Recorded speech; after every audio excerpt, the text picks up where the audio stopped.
नमस्कार। इस समाचार बुलेटिन में आप सभी का स्वागत है। मैं हूं निखिल सिंह और सबसे पहले शुरुआत हेडलाइंस के साथ। सीरिया की राजधानी दमिश्क में घुसे विद्रोही, दमिश्क छोड़कर भागे सीरिया के राष्ट्रपति बशर अल असद। विद्रोहियों ने सेडनाया की जेल से कैदियों को किया आजाद।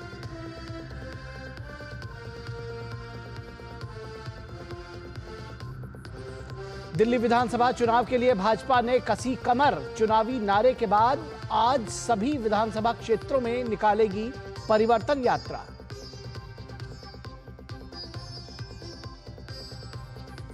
महाराष्ट्र में विधानसभा अध्यक्ष के लिए आज नामांकन का अंतिम दिन। भाजपा की ओर से पूर्व स्पीकर राहुल नार्वेकर का नाम आगे। कल होगा चुनाव।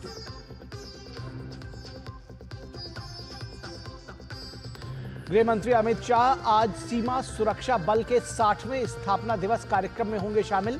जोधपुर में मनाया जा रहा है इस वर्ष का समारोह।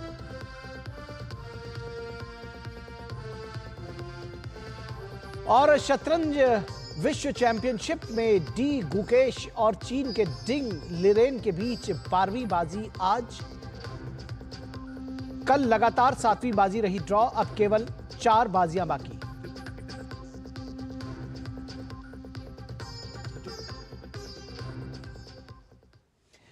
तो बुलेटिन में सबसे पहले सीरिया से जुड़ी खबर आपको दिखाते हैं। सीरियाई राष्ट्रपति बशर अल असद दमिश्क छोड़कर भाग गए हैं, जबकि विद्रोहियों का कहना है कि राष्ट्रपति असद अभी भी राजधानी में है। वहीं वरिष्ठ सैन्य अधिकारियों का कहना है कि राष्ट्रपति दमिश्क से चले गए हैं। विद्रोहियों ने होम्स शहर पर कब्जा करने के बाद राजधानी दमिश्क पर भी कब्जा कर लिया है। विद्रोहियों ने कहा है कि उन्होंने कुख्यात दमिश्क जेल में सेंध लगाई है और टेलीग्राम पर बताया कि सेडनाया जेल में अत्याचार के युग का अंत हो गया है। तो वहीं ब्रिटेन स्थित Syrian observatory for human rights ने कहा है कि सेडनाया जेल के दरवाजे उन हजारों बंदियों के लिए खोल दिए गए हैं जिन्हें शासन के दौरान सुरक्षा तंत्र द्वारा कैद किया गया था। तो दमिश्क छोड़कर भागे हैं राष्ट्रपति बशर अल असद और सीरिया में की राजधानी दमिश्क में विद्रोही घुसे हैं। उन्होंने कब्जा कर लिया है। विद्रोहियों ने सेडनाया जेल से कैदियों को रिहा करा दिया और दमिश्क एयरपोर्ट छोड़कर भागे हैं सीरिया के सैनिक। तो सीरिया की सेना ने भी एक तरह से सरेंडर कर दिया, भाग गई है और राजधानी दमिश्क में सुनी गई है गोलीबारी की आवाजें। तो अपने आप में बड़ी खबर है। सीरिया से दमिश्क छोड़कर राष्ट्रपति बशर अल असद के भाग जाने की खबर है। वहीं जो विद्रोही हैं वो कह रहे हैं कि नहीं, अभी भी दमिश्क में कहीं छिपे हुए हैं राष्ट्रपति बशर अल असद। तो कुल मिलाकर विद्रोहियों ने सेडनाया जेल से कैदियों को रिहा कर दिया है, दमिश्क पर कब्जा कर लिया है। एक के बाद एक शहर जो विद्रोही हैं उनके कब्जे में आते गए और अब आज दमिश्क पर भी कब्जा कर लिया है। और जो सीरियाई सैनिक रहे हैं जो वर्तमान शासन के, उन्होंने कहीं ना कहीं सरेंडर कर दिया और तमाम सैनिक जो थे वो भाग गए विद्रोहियों के सामने। विद्रोहियों का मुकाबला उन्होंने नहीं किया और सीरिया की राजधानी में घुसे विद्रोही। तो ये अपने आप में इस समय की आज की बड़ी खबर है। विद्रोहियों ने सेडनाया जेल से कैदियों को रिहा करा दिया। तो ये कहा जा रहा है कि जो सेडनाया जेल जो आतंक का और दमन का पर्याय थी, जिसके बारे में बहुत सारी कहानियां प्रचलित थी, वहां पर कैदियों को रिहा करा दिया गया है। और कहा जा रहा है कि वहां बहुत सारे राजनीतिक कैदी और ऐसे कैदी भी वहां बंद थे जो असद शासन से पीड़ित प्रताड़ित थे और इनको वहां पर बंद किया गया था एक प्रताड़ना के तौर पर, ऐसा विद्रोहियों की ओर से कहा जा रहा है। और विद्रोहियों का कहना है कि सेडनाया जेल में उन्होंने सेंध लगाई और उसके बाद कैदियों को रिहा करा दिया। तो कुल मिलाकर ये बड़ी खबर आ रही है सीरिया से। और सीरियाई राष्ट्रपति बशर अल असद दमिश्क छोड़कर भाग गए हैं, जबकि विद्रोहियों का कहना है कि राष्ट्रपति असद अभी भी राजधानी में मौजूद है। वहीं वरिष्ठ सैन्य अधिकारियों का कहना है, ये सेना की तरफ से कहा गया है कि राष्ट्रपति असद जो है वो दमिश्क छोड़कर भाग गए हैं। वहीं वरिष्ठ सैन्य अधिकारियों का कहना है कि राष्ट्रपति दमिश्क से चले गए हैं। विद्रोहियों ने होम्स शहर पर कब्जा करने के बाद राजधानी दमिश्क पर भी कब्जा कर लिया है। तो ये अपने आप में बड़ी खबर है और काफ़ी समय से अगर कहा जाए कि 2011 से ही वहाँ पर विद्रोह की चिंगारी जो है वो सुलग रही थी और एक के बाद एक पिछले समय से जब एक तरह से पूरे वेस्ट एशिया में और मिडिल ईस्ट में एक क्राइसिस सा है, जब यूक्रेन और रूस के बीच में युद्ध चल रहा है, इजरायल दूसरी तरफ युद्ध में उलझा हुआ है। तो ऐसे में इस बीच में जो तमाम घटनाक्रम है वो सीरिया में तेज़ी से पलटे हैं और विद्रोहियों ने एक के बाद एक शहर वो कब्जा करते गए और उसके बाद उन्होंने एलेप्पो कब्जा किया और जो दूसरे शहर हैं उन पे कब्जा किया, होम्स शहर पे कब्जा किया और अब वो उन्होंने दमिश्क पर भी विद्रोही घुस गए हैं। विद्रोहियों ने वहाँ पर कब्जा कर लिया है और एक तरह से तख्ता पलट जो है वो सीरिया में हो गया है। तो ये बड़ी खबर है इस लिहाज से भी कि सीरिया में अब शासन बदल गया है और राष्ट्रपति बशर अल असद, जैसा कि सेना के हवाले से ये बताया गया है, जो सीरियाई सेना है उसके हवाले से बताया गया है कि वो देश छोड़कर चले गए हैं। तो वो देश छोड़कर चले गए हैं ऐसा बताया जा रहा है और हमारे साथ हमारे संवाददाता अमृतपाल सिंह इस पूरी खबर पर और ज़्यादा जानकारी के साथ जुड़ रहे हैं। अमृत, पिछली बार जब हमने आपसे बात की थी इस खबर को लेकर तो आपने बताया था कि फिलहाल जो विद्रोही हैं वो दमिश्क में घुस गए हैं और सत्ता पलट, तख्ता पलट हो चुका है सीरिया में। क्या और ज़्यादा जानकारी हमारे दर्शकों के साथ साझा करेंगे, किस तरह से इस पूरे घटनाक्रम को देख रहे हैं? देखिए, रेबल फोर्सेस ने, जैसे आपने बताया कि दमिश्क पे कब्जा कर लिया है। इनफैक्ट जो उनके कमांडर हैं, जो ऑपोजिशन के इस वक्त सबसे मुखर आवाज हैं, अल जुलानी, उन्होंने कहा है कि हम कोई रिवेंज सीख नहीं करेंगे, किसी को डरने की जरूरत नहीं है, हम सबको साथ लेके चलेंगे। उनके प्राइम मिनिस्टर जलाली ने ये कंफर्म कर दिया है कि राष्ट्रपति असद मुल्क छोड़ के भाग गए हैं, पर प्राइम मिनिस्टर ने ये कहा है कि मैं यहीं रहूंगा। ऑपोजिशन भी ये कह रही है कि हाँ, जब तक नई डिस्पेंसेशन नहीं आती तब तक प्रधानमंत्री जो है वो चलाएंगे सत्ता, और वो कह रहे हैं कि पीसफुल ट्रांजिशन हो। इनफैक्ट अल जुलानी ने यह भी कहा कि कोई सेलिब्रेटरी फायर भी ना की जाए। तो उन्होंने अपने फोर्सेस को, जो रेबल फोर्सेस हैं, उनको कहा है कि ठीक है, आपने जीत लिया है, पर अभी आप किसी तरह की कोई सेलिब्रेटरी फायर ना करें, लोगों को डराएं ना, क्योंकि हम मुल्क चलाना चाहते हैं। तो क्लियरली एक तरह से पब्लिक सपोर्ट लाना चाह रहे हैं। तो लग ये रहा है कि प्रधानमंत्री जलाली अभी टेको रहेंगे प्रधानमंत्री जब तक कंप्लीट पीसफुल ट्रांजिशन या टेक ओवर नहीं होता। और उन्होंने कहा है कि हम स्टेट इंस्टीट्यूशंस को कोई खतरा नहीं होगा, इंस्टीट्यूशंस जैसे चल रहे हैं वैसे ही चलते रहेंगे। वहीं दुनिया की निगाहें उस पर लग गई हैं। Russia, Jordan, Egypt, Qatar, Saudi Arabia ने एक जॉइंट स्टेटमेंट दी है, जहां उन्होंने कहा है कि ये it's a very dangerous development. ये उनका कहना है कि बड़ी खतरनाक मोड़ लिया है स्थिति ने। तो अब ये देखना होगा, जैसे सिरनिया जेल को ब्रीच किया। सिरनिया जेल को मैं अगर आपको बताऊं कि एक तरह की प्रेसिडेंट बशर अल असद की ब्रूटैलिटी का आइकन बन गई थी। उसको ह्यूमन स्लॉटर हाउस कहा जाता था। तो क्लियरली प्रेसिडेंट असद की रिजीम की जो ब्रूटैलिटीज थी, जिस तरह की वो, क्योंकि एक डिक्टेटर थे, जिस तरह की उससे एक जो त्रस्त जनता थी, वो फीलिंग तो जरूर थी, पर क्योंकि डिक्टेटरशिप थी तो अब रेबल्स ने दमिश्क पर कब्जा कर लिया है और वो काबिज हो गए हैं। पर वो ये प्रॉमिस कर रहे हैं, जैसे निखिल मैं बता रहा था, कि आम जनता को कुछ नहीं कहा जाएगा, किसी के खिलाफ कोई बदले की भावना नहीं रखी जाएगी, revenge will not be sought, और पीसफुल ट्रांजिशन होगी। विद्रोही ये कह रहे हैं। जी अभी अभी खबर मिली कि विद्रोही स्टेट टेलीविजन से अपना पहला बयान भी जारी करेंगे, इस बारे में भी कोई जानकारी है क्या? जी, ये जो तहरीर है, हयात तहरीर अल शम्स, इसके जो मुखिया हैं कह रहे हैं कि स्टेटमेंट देंगे स्टेट टेलीविजन से, एसेंशियली डिक्लेयर करेंगे कि अब राष्ट्रपति बशर अल असद की सत्ता खत्म हो गई है, एक नई सत्ता अब काबिज होगी। सीरिया में शांति की अपील करेंगे और कहेंगे कि अब हमने बहुत भुगत लिया है, सिविल वॉर को बंद करना चाहिए और एक पीसफुल ट्रांजिशन होगी। इस तरह का संदेश दिया जा सकता है और मेरा ख्याल है कि वो इस बात को बड़ी जोर से रखना चाहेंगे कि प्रेसिडेंट बशर अल असद की जो रेजीम थी, उसके जो ऑफिशियल्स थे, उनके जो फंक्शनरीज थे, अनलेस उन्होंने वो डायरेक्टली ब्रूटैलिटीज में इन्वॉल्व थे, उनके खिलाफ लीगल कार्रवाई की जाएगी, पर किसी रिवेंज या बदले की भावना के से नहीं, पर जो गवर्नमेंट ऑफिशियल्स थे वो वैसे ही काम करते रहे जैसे वो पहले कर रहे थे। जी जी, इसको क्या इस तरह से समझना चाहिए कि पब्लिक का सपोर्ट, सीरियन जनता का सपोर्ट भी विद्रोहियों को था? कैसे इस पूरे विद्रोह को समझें? हमारे दर्शकों के साथ को कैसे समझाएंगे इस विद्रोह के विषय में, अगर सरल भाषा में बताना हो तो?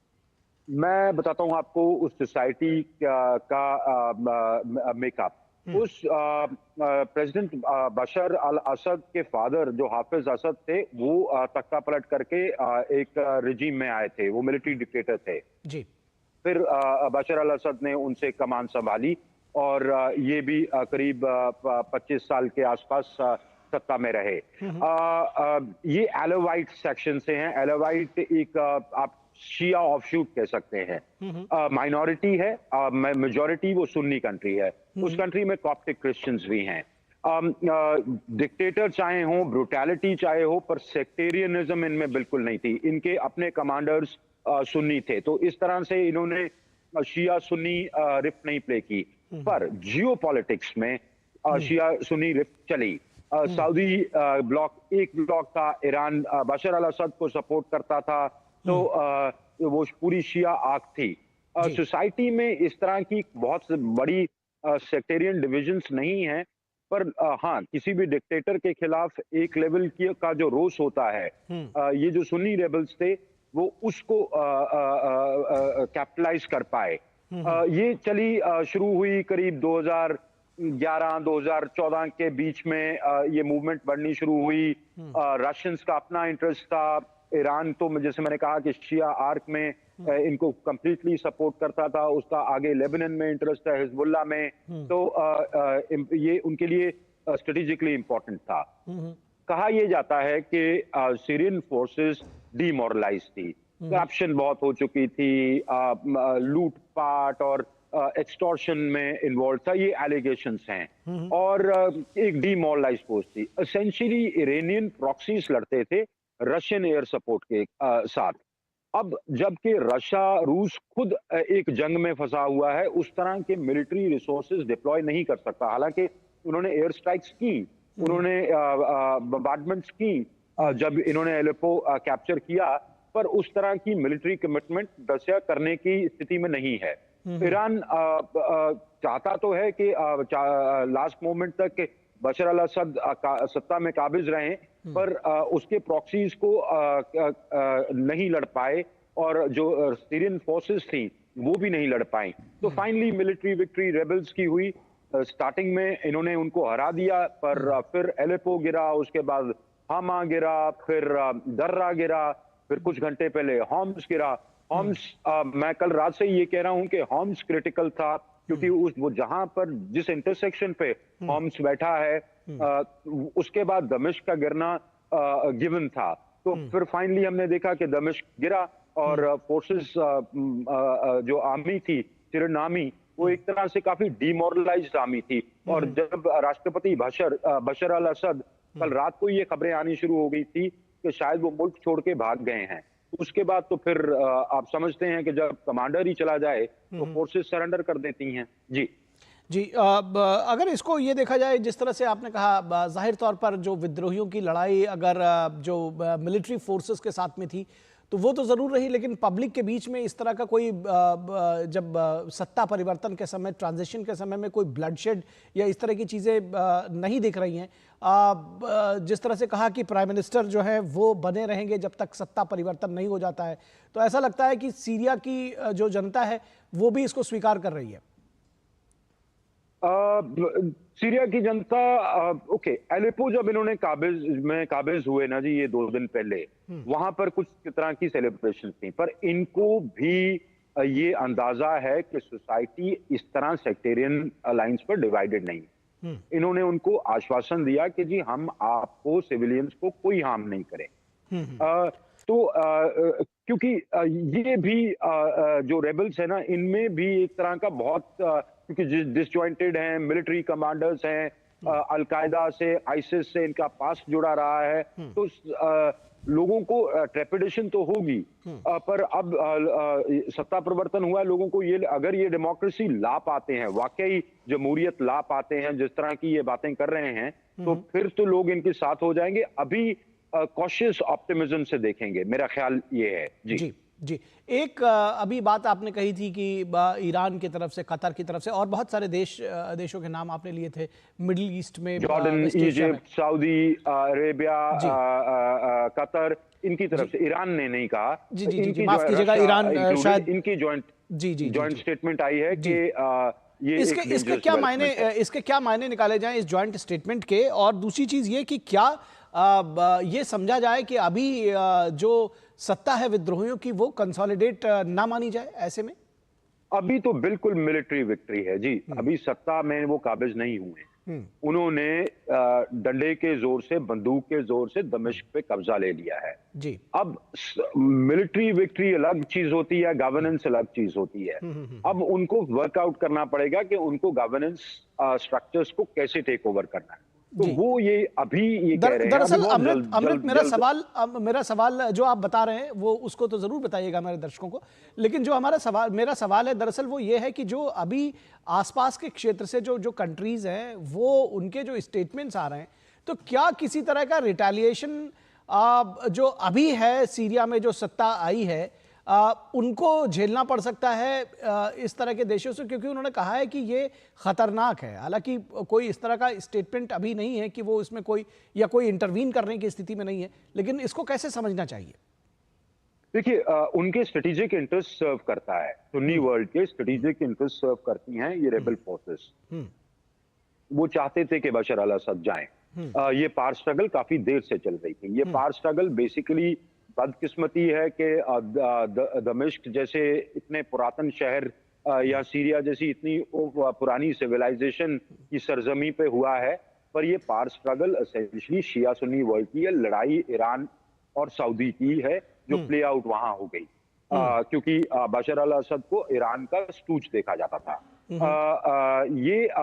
वो मुझे नहीं लगता कि वो इंटरवीन करेंगे, पर वो चाहेंगे कि रेबल्स जो हैं उनकी सुने, उनकी से हो नई डिस्पेंसेशन अवॉर्ड करने में। तो मेरा ख्याल है कि वो they are making the right kind of noises right now. Military intervention या एयर स्ट्राइक्स उनकी तरफ से नहीं होंगी। वो चाहेंगे कि सिचुएशन, एक तो क्योंकि ऑलरेडी वहां एक कॉन्फ्लिक्ट बहुत बड़ा चल रहा है गजा और इजराइल और गजा के बीच में, वो नहीं चाहेंगे कि इसकी एस्केलेशन फर्दर हो। दूसरा, वो चाहेंगे कि जब सत्ता परिवर्तन हो उसमें उनकी से हो, उनकी तरफ से उनके लोग आए। ये लोग जिन्होंने मिलिट्री विक्ट्री की है, ये उनकी कितनी सुनेंगे? हालांकि बैकिंग है उनकी, पर कितनी सुनेंगे ये अपने आप में देखने वाली बात होगी। क्योंकि तालिबान के भी बैकर्स, याद करें जब तालिबान काबुल में काबिज हुआ, कहाँ सुनी उन्होंने पाकिस्तान की? पाकिस्तान के मदरसों में पढ़े, वो वहां तैयार हुए। तो मिलिट्री कमांडर्स का अपना एक, they have a mind of their own.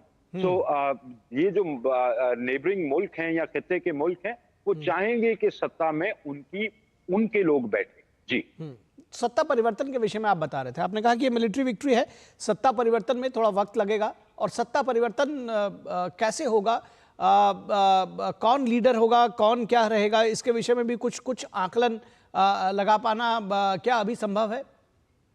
हायत तहरीर अल शम्स एक बड़ा इंपॉर्टेंट रोल प्ले करेगी। अल जुलानी साहब एक इंपॉर्टेंट रोल प्ले करेंगे। अभी से ही उन्होंने थोड़ी सेंसिबल किस्म की स्टेटमेंट्स देनी शुरू कर दी हैं। अपना पास्ट अलकायदा से दूर करने की कवायद में लगे हैं। वो बहुत रेडिकल नहीं, इसको वो ट्विस्ट देना चाह रहे हैं कि जी ये एक डिक्टेटर के खिलाफ आवाम का विद्रोह था, तो उसको एक मिलिट्री विक्ट्री नहीं देखना चाह रहे हैं। तो क्लियरली ये है कि सत्ता प्रवर्तन, गवर्नेंस स्ट्रक्चर्स, इनको एक्सपीरियंस तो है नहीं गवर्नेंस का। मिलिट्री कमांडर्स हैं। लड़ाई के मैदान में जंग जीतना अलग बात होती है, मुल्क चलाना अलग बात होती है, पर तभी ये कह रहे हैं कि आवाम इनके साथ रहे। स्टेट इंस्टीट्यूशंस इनको पता है, इनके पास ब्यूरोक्रेसी नहीं है, तो जो स्टेट एपरेटस है उसको साथ लेके चलना चाहेंगे। बस उन्हीं एलिमेंट्स को वीड आउट करना चाहेंगे जो हेंचमैन थे प्रेसिडेंट बशर अल असद के। मेरा ख्याल है वो खुद अब ऑन द रन होंगे। वो क्योंकि जितनी मेरे पास जानकारी है वो ये है कि शायद शिया मिलिशिया इराक से आया और प्रेसिडेंट बशर को स्कॉट करके ले गया, और उनके जो की कॉन्फिडेंस थे वो भी इस वक्त इराक में हैं, और शायद वो ईरान की तरफ कूच कर रहे हैं।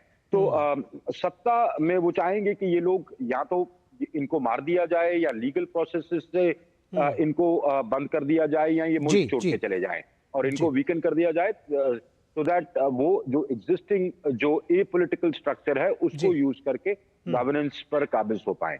जी जी जी जी निश्चित तौर पर देखना दिलचस्प भी होगा कि किस तरह से ये गवर्नेंस पे काबिज होते हैं, कैसे ये पूरा प्रोसेस चलता है। फिलहाल आप और अपडेट्स के साथ हमारे साथ आगे भी जुड़ेंगे। फिलहाल बहुत शुक्रिया इस तमाम बातचीत और जानकारी के लिए। और सीमा सुरक्षा बल का 60वां स्थापना दिवस कार्यक्रम आज जोधपुर में मनाया जाएगा। इसमें मुख्य अतिथि के तौर पर गृह मंत्री अमित शाह शामिल होंगे। ये पहला मौका है जब जोधपुर स्थित बीएसएफ राजस्थान फ्रंटियर मुख्यालय स्थापना दिवस परेड की मेजबानी कर रहा है, उसकी गवाह बनेगा। ये बीएसएफ का हीरक जयंती वर्ष भी है। आज सुबह जोधपुर स्थित बीएसएफ ट्रेनिंग सेंटर ग्राउंड में आयोजित होने वाले समारोह में देश भर से बीएसएफ के जवान हिस्सा ले रहे हैं। समारोह में बल के जवान अपनी ताकत और शक्ति का प्रदर्शन करेंगे। बीएसएफ का डॉग स्क्वाड भी अपनी क्षमताओं का प्रदर्शन कर रहा है। बल की महिला टुकड़ी भी परेड में हिस्सा ले रही है। समारोह में 2020 में जम्मू में पाकिस्तान की गोलीबारी का मुकाबला करने वाले 7 जवानों को पुलिस मेडल गैलेंट्री पदक दिया जाएगा। इनमें कांस्टेबल अवनीश कुमार, मोहम्मद बाकीबुल्ला हक, अनिल शर्मा, अवतार सिंह, राजू चौधरी, बी रामानुजे, अनिल यादव शामिल हैं। स्वदेशी हेलीकॉप्टर ध्रुव और MI-17 भी इस परेड में हिस्सा लेंगे। अपनी स्थापना के बाद से ही बीएसएफ ने भारत की क्षेत्रीय अखंडता की रक्षा और सीमाओं पर शांति बनाए रखने में महत्वपूर्ण भूमिका निभाई है। और जोधपुर में डीडी न्यूज संवाददाता ने आयोजन स्थल का दौरा किया। सीमा सुरक्षा बल अपनी स्थापना दिवस के 60वां साल यानी कि 60वां स्थापना दिवस मना रही है। 59 साल सीमा सुरक्षा बल पूरे कर चुके हैं और इस मौके पर जोधपुर के चंदेल परेड ग्राउंड में एक भव्य परेड का आयोजन किया जा रहा है, जिसमें बतौर मुख्य अतिथि केंद्रीय गृह मंत्री श्रीमान अमित शाह जी कुछ देर बाद में यहाँ पर शिरकत करने वाले, और जाहिर सी बात उनकी प्रतीक्षा है और इसको लेकर सभी तैयारियां अपने अंतिम चरण में पहुंच चुकी हैं। अब उनकी प्रतीक्षा हो रही है।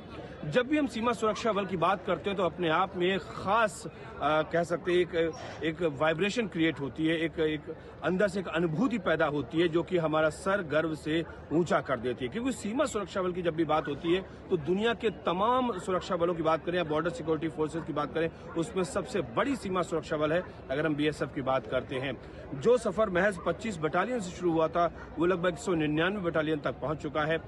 चाहे सीमाओं की सुरक्षा की बात हो या फिर आंतरिक सुरक्षा की बात हो, पर्यावरण की बात हो या फिर वुमेन एम्पावरमेंट की बात हो, सामाजिक क्षेत्र की बात हो या प्रशासनिक क्षेत्र की बात हो, हर जगह आप सीमा सुरक्षा बल की उपस्थिति देख सकते हैं। तो अब से कुछ देर के बाद में इस चंदेल परेड ग्राउंड में परेड का आयोजन होने जा रहा है। कई सारी और बातें, बहुत महत्वपूर्ण बातें हैं जिनको बताया जाना जरूरी। तो निश्चित तौर पर हमें इस बात की प्रतीक्षा रहेगी कि जब केंद्रीय गृह मंत्री यहाँ पर आएंगे तो वो क्या कुछ कहते हैं और किस तरीके से बीएसएफ की प्रशंसा करते हैं, बधाई देते हैं और क्या कुछ कहते हैं वो अपने संबोधन में। इस बात को लेकर हम सबकी यहाँ पर प्रतीक्षा रहेगी। मनीष वाजपेयी, चंदेल परेड ग्राउंड, जोधपुर से डीडी न्यूज के लिए। तो निश्चित तौर पर इस बात की प्रतीक्षा रहेगी कि जोधपुर में होने वाले आज इस बीएसएफ के रेजिंग डे सेरेमनी में गृह मंत्री अमित शाह क्या कुछ कहते हैं। फिलहाल इस समाचार बुलेटिन में इतना ही। हमारी पूरी टीम को दीजिए इजाजत। नमस्कार।